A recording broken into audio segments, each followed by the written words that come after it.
جس تختے پر میت کو غسل دیا جائے سب سے پہلے اس کو 3 مرتبہ یا 5 مرتبہ یا 7 مرتبہ لوبان کی دھونی دے دی جائے،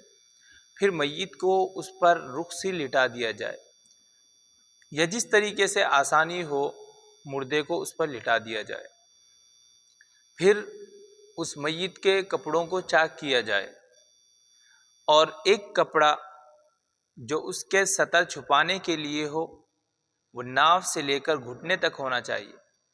تاکہ اس کا سطر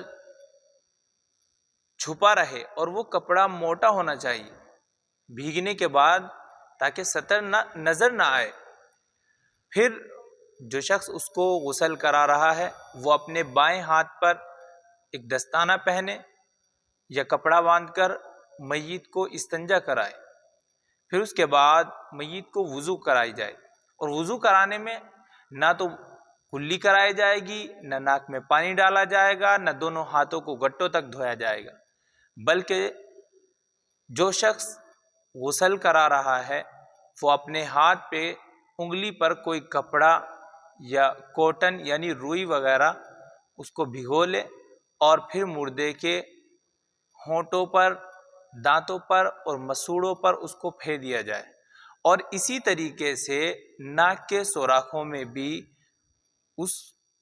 کوٹن وغیرہ کو بھگو کر پھیر لیا جائے۔ پھر میت کے ناک میں اور کانوں میں ایک روئی رکھ دی جائے تاکہ وضو کرانے میں اور غسل کرانے میں جب پانی ڈالا جائے تو وہ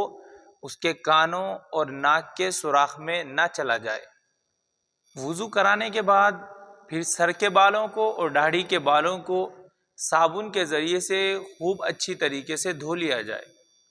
پھر میت کو بائیں کروٹ پر لٹا لیا جائے اور سر سے پاؤں تک 3 مرتبہ پانی ڈالا جائے تاکہ پانی اس کی بائیں کروٹ تک پہنچ جائے، پھر ایسے ہی دائیں کروٹ پر لٹا دیا جائے اور پھر سر سے پاؤں تک 3 مرتبہ پانی ڈالا جائے تاکہ پانی دائیں کروٹ تک یعنی تختے تک پہنچ جائے اور اس کا بدن تمام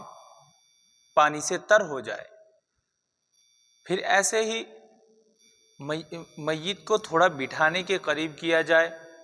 اور آہستہ آہستہ اس کے پیٹ کو ملا جائے تاکہ اگر کچھ نجاست نکلنی ہو تو وہ اسی وقت نکل جائے، اور اگر نجاست نکلتی ہے تو پھر اس کو کسی کپڑے وغیرہ سے پوچھ دیا جائے۔ نجاست نکلنے کے بعد دوبارہ سے وضو وغیرہ کرانے کی ضرورت نہیں ہے۔ پھر میت کو بائیں کروٹ پر لٹا کر کافور ملا ہوا پانی 3 مرتبہ ڈال دیا جائے، پھر میت کے بدن کو کسی تولیے یا کپڑے وغیرہ سے پوچھ دیا جائے۔ یہ ہے مردے کو غسل دینے کا طریقہ۔